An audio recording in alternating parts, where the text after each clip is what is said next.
देवराजेंद्र, ये सत्य में मेरा सौभाग्य ही है कि मुझे अपनी यात्रा और पूजा का आरंभ इतने दिव्य स्थान से करने का अवसर प्राप्त हुआ। इसीलिए अब अविलंब मुझे अपनी पूजा करनी चाहिए। किंतु भ्राता, किंतु परंतु का समय नहीं है अभी गणेश। मुझे पूजा के लिए बेलपत्र और पुष्प भी एकत्रित करने हैं। भ्राता सुनिए तो। नहीं गणेश, अभी मैं कुछ भी नहीं सुनने वाला हूँ। सर्वप्रथम मैं अपना कर्तव्य पूर्ण करूंगा, उसके पश्चात ही तुमसे कोई बात करूंगा।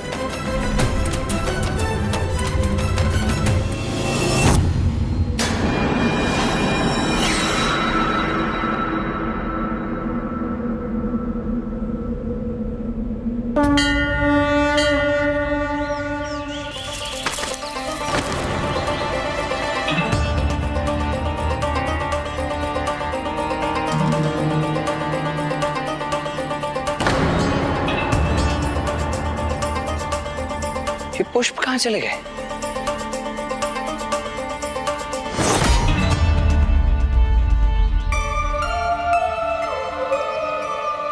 वहां बेलपत्र है, सर्वप्रथम वही ले लेता हूं।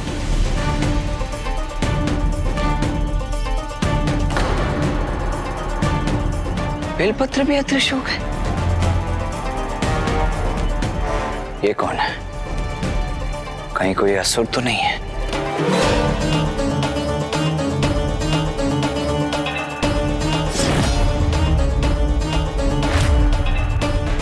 हो क्या रहा है?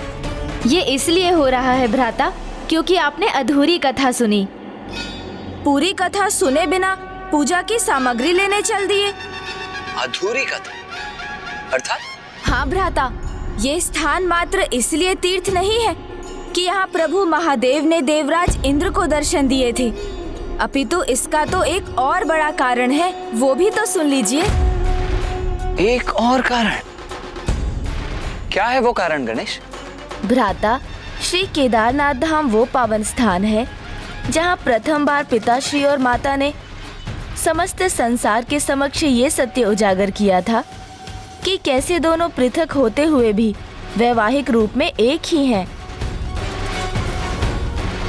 अर्थात? यही वो स्थान है जहाँ देह रूप में पिताश्री और माँ एकाकार हुए और सर्वप्रथम अर्धनारीश्वर के रूप में प्रकट हुए।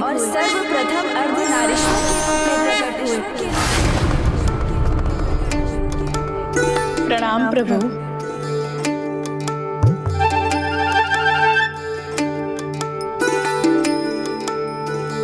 संस्कारी, सुशील, सर्वगुण संपन्न है कुमारी देवसेना। कैलाश को ऐसी एक युक्त पुत्रवधू की आवश्यकता है। माता, मेरा मन तो अधीर व्याकुल हुआ जा रहा है उन्हें यह बताने के लिए कि वही गणेश जी की होने वाली भाभी और माता आपकी पुत्रवधू हैं। मैं समझ सकती हूँ नंदी जी, किंतु अभी हमें थोड़ा धीरज रखना होगा। पुत्र कार्तिकेय ने अभी विवाह के लिए अपनी स्वीकृति नहीं दी है।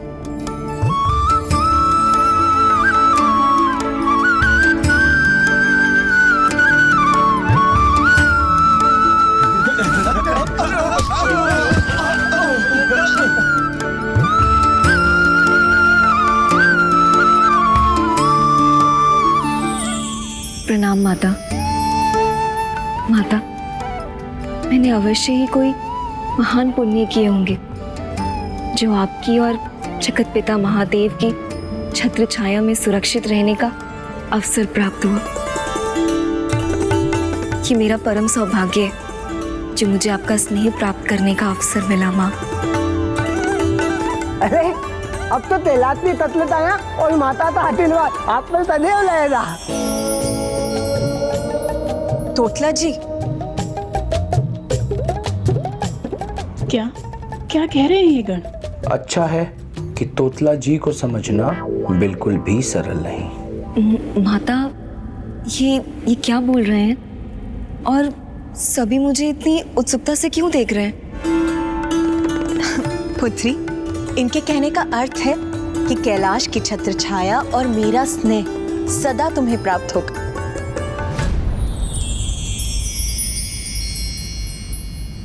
देवसेना को तो अपने पूर्व जन्म के वरदान की कोई स्मृति ही नहीं, अन्यथा इसको लेकर कैलाश में जो उत्सुकता है उससे ये समझ जाती। हम इसे अपने होने वाले पुत्र वधू के रूप में देख रहे हैं, किंतु इसके मन में भी कार्तिकेय के भांति विवाह को लेकर कहीं अनिच्छा तो नहीं? माता, मैं आपकी कुछ सहायता करूं?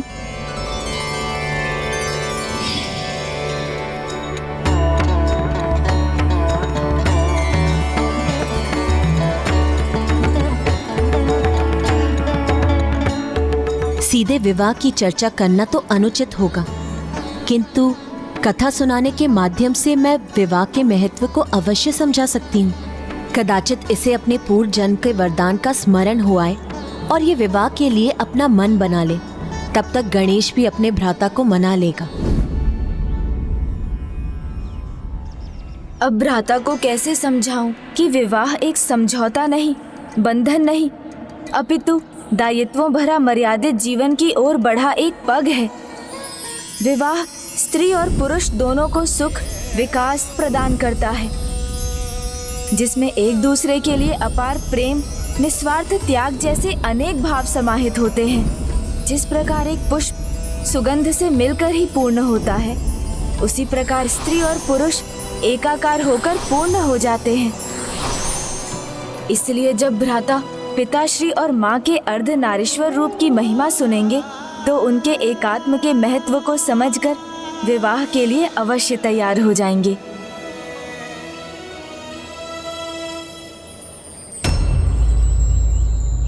अब फिर किस विचार में डूब गए हो तुम गणेश?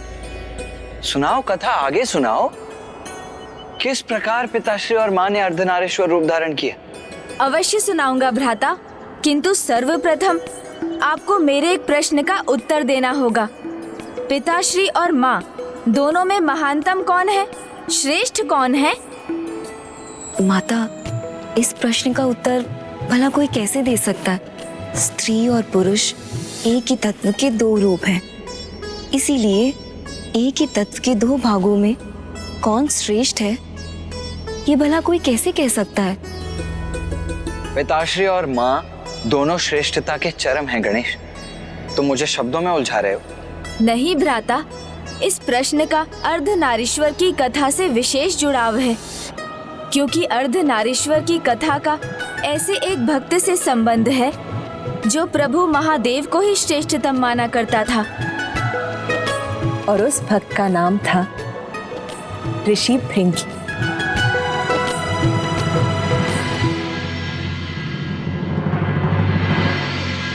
ओम नमः शिवाय।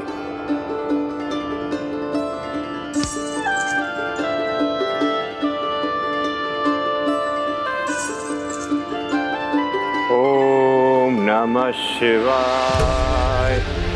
ओम नमः शिवाय।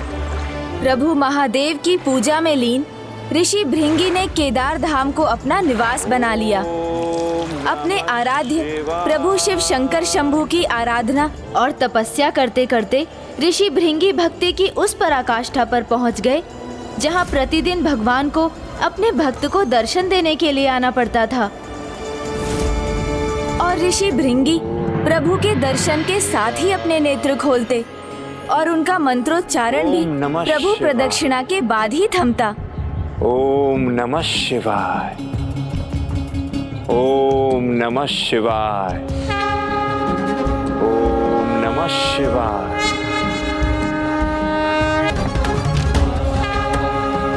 ओम नमः शिवाय।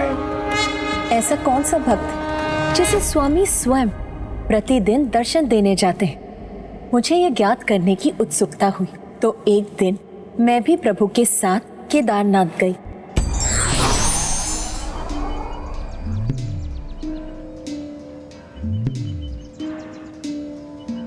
प्रणाम प्रभु।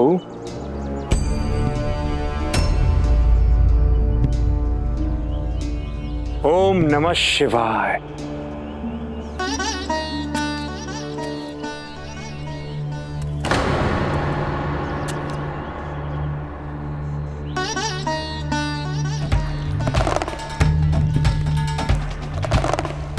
ओम नमः शिवाय।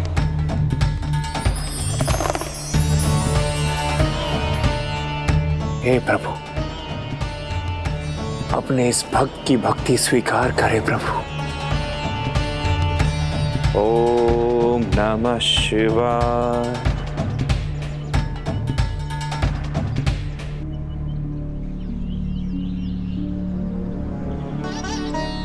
ओम नमः शिवाय।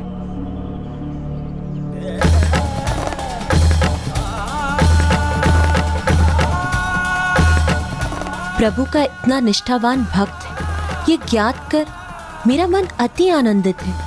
किंतु क्या इसे ज्ञात नहीं कि प्रभु और मैं तो अनभिन्न है? ऋषि भृंगी ने ओम नमः अपनी संपूर्ण शिवाय। निष्ठा और भक्ति प्रभु महादेव पर उड़ेल दी और माता को सर्वथा अनदेखा कर दिया। माता, आपके सामने होने पर भी वो आपको क्यों नहीं देख सके? मैं भी बहुत चकित थी, तो इसीलिए दूसरे दिन भी मैं प्रभु के साथ गई और प्रभु के और भी निकट स्थित रही। माता को लगा था ऐसा करने से ऋषि भृंगी उनकी भी प्रदक्षिणा करने पर विवश हो जाएंगे, किंतु एक विचित्र हठ था ऋषिवर का। ओम नमः शिवाय।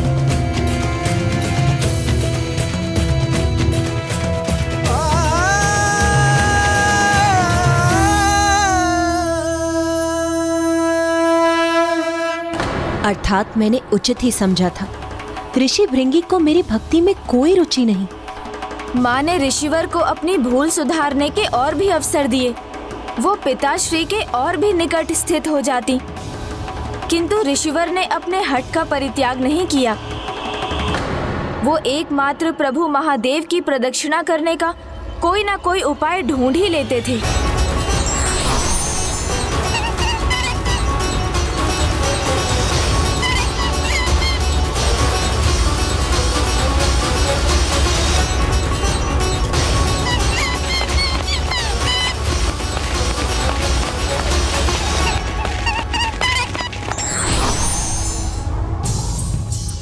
ओम नमः शिवाय।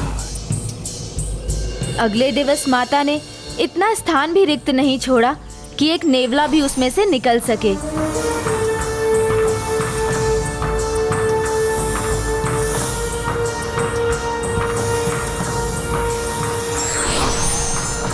ओम नमः शिवाय।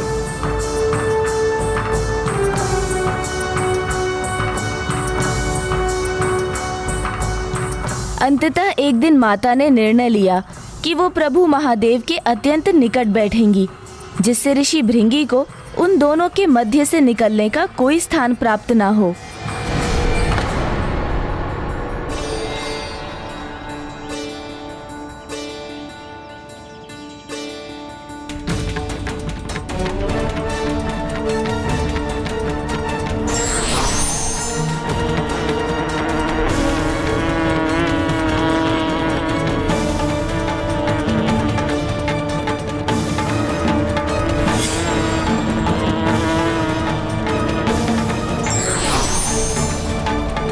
प्रभु भक्ति का ये अर्थ नहीं कि भक्त उनके अर्ध भाग को ही स्वीकार करे।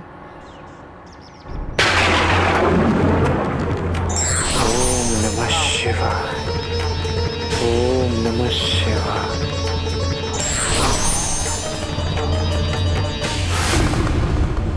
आपके क्रोध का कारण मुझे ज्ञात है प्रिय। कभी कभी भक्त अपने आराध्य की भक्ति में इतने लीन हो जाते हैं कि वो अन्य किसी को स्वीकार ही नहीं कर पाते। वो आपके प्रति निष्ठावान है। ऋषि भृंगी आपके बड़े भक्त हैं। मैं इसीलिए क्रोधित नहीं हूँ स्वामी। मेरे दुख का कारण है कि आपके भक्त होने पर भी वो आपकी अर्धांगिनी का तिरस्कार क्यों कर रहे हैं स्वामी? क्योंकि यदि आप पिता हैं तो मैं माता हूँ, आप शिव हैं तो मैं आपकी शक्ति हूँ। फिर आपके भक्त का ये कैसा हठ है? आपने सर्वथा उचित कहा प्रिय। ऋषि भृंगी सत्य को भूल रहे हैं कि आपके बिना मैं अपूर्ण हूं, इसलिए वो मेरे अर्ध रूप की ही भक्ति कर रहे हैं। किंतु अब समय आ गया है कि इस भक्त को ज्ञात हो जाए कि मेरे प्रति उसकी भक्ति अधूरी ही है। प्रिय, जग को सीख देने के लिए हमें एक ऐसा मार्ग अपनाना होगा जहां हम दोनों होकर एक हों। ऐसा तालमेल का उदाहरण प्रस्तुत करें जिससे उच्च स्तर के जीवन के लिए समझौता करना सीख सके।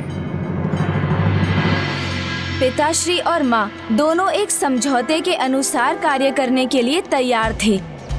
कैसा समझौता गणेश? ऐसा समझौता जिसके अनुसार वो दोनों ऋषि भृंगी के साथ साथ संपूर्ण जगत को एक अत्यंत महत्वपूर्ण सीख देने वाले थे।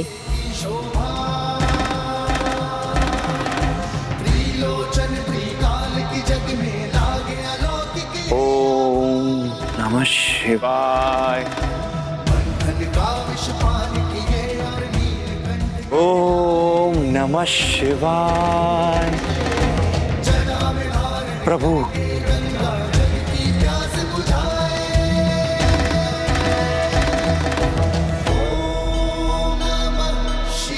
ओम नमः शिवाय।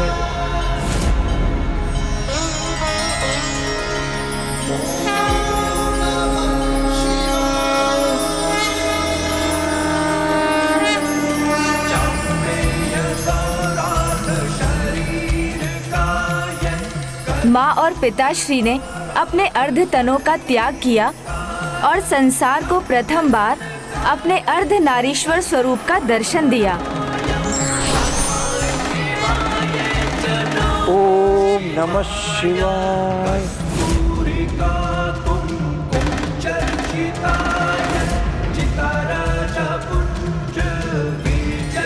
ओम नमः शिवाय। ओम नमः शिवाय।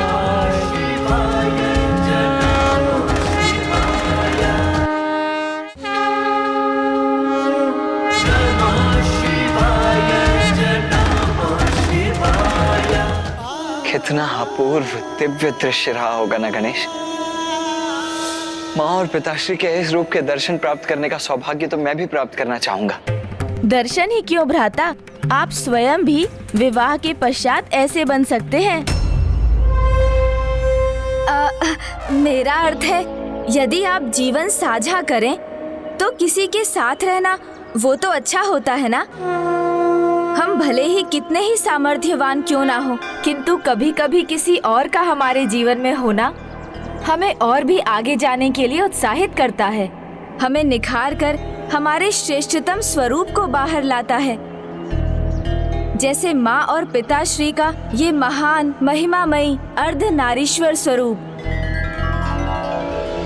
जैसे मोती धागे के साथ मिलकर माला बनते हैं और पूर्ण आकार लेते हैं, वैसे ही एक पति और पत्नी एक दूसरे के साथ एकीकार होकर एक दूसरे से अभिन्न हो जाते हैं। इसलिए ऐसा दृढ़ और अटूट संबंध स्थापित करते हैं जो एकमात्र विवाह में ही स्थापित हो सकता है। फिर तो श्री अर्धनारीश्वर के रूप के दर्शन पाकर ऋषि भृंगी भी समझ गए होंगे कि पति पत्नी एक दूसरे से विलग होकर भी एक दूसरे के भाग होते। नहीं भ्राता, ऋषि भृंगी तो अभी भी ये समझने में असमर्थ थे, क्योंकि उनका अर्थ ज्ञान और उनका हट अभी भी उन पर हावी था। प्रभु और माता के दिव्य अर्ध नारीश्वर स्वरूप के दर्शन पाकर भी ऋषि भृंगी ने माता को देखकर भी अनदेखा ही किया और मात्र पिताश्री की प्रदक्षिणा करने के लिए एक मूषक का रूप धारण कर वो उन दोनों के मध्य कुतरकर मार्ग बनाने वाले थे।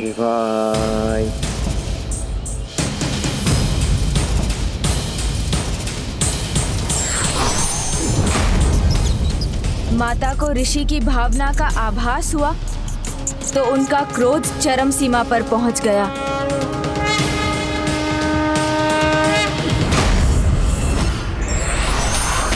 रुकिए!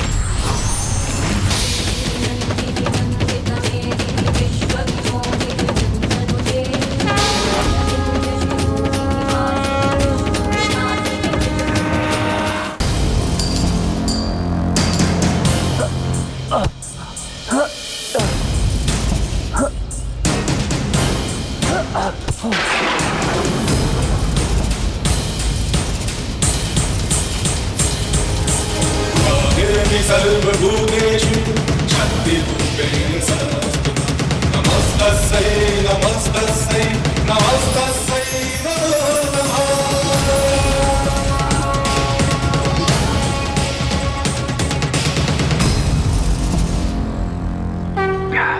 क्षमा करें माता, मैं पूर्व में नहीं समझ पाया कि आप दोनों एक दूसरे के बिना अपूर्ण है माता। शक्ति के बिना शिव नहीं और शिव के बिना शक्ति है। मुझसे बहुत बड़ी भूल हुई है, इसके लिए मुझे क्षमा करें माता। हम ही नहीं, इस सृष्टि के सभी के भीतर पुरुष और स्त्री तत्व दोनों एक दूसरे के पूरक है। और जब विवाह उपरांत स्त्री और पुरुष एक साथ आते हैं तो पति पत्नी के रूप में अर्धनारीश्वर जागृत होता है और वो एक दूसरे से अभिन्न हो जाते हैं। इसमें दाहिने हाथ पर पुरुष और बाईने हाथ पर स्त्री तत्व होता है, जिसमें से एक का भी ना होना उन्हें अपूर्ण कर देता है। अज्ञानतावश आपके इस भक्त से बहुत बड़ी भूल हुई है। मैं आपको नहीं, अपने आराध्य प्रभु महादेव के अर्धभाग को अपमानित करने का अपराध किया है माता। क्षमा करे माता, क्षमा करे माता, क्षमा करे।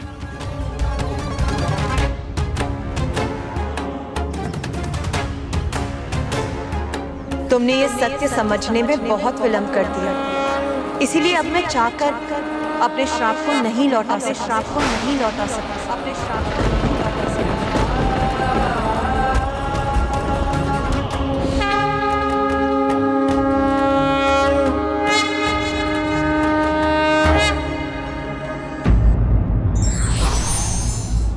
हठी व्यक्ति अपने हठ में सत्य को नहीं देख पाता और इस कारण उसे दुष्परिणाम भुगतना पड़ता है।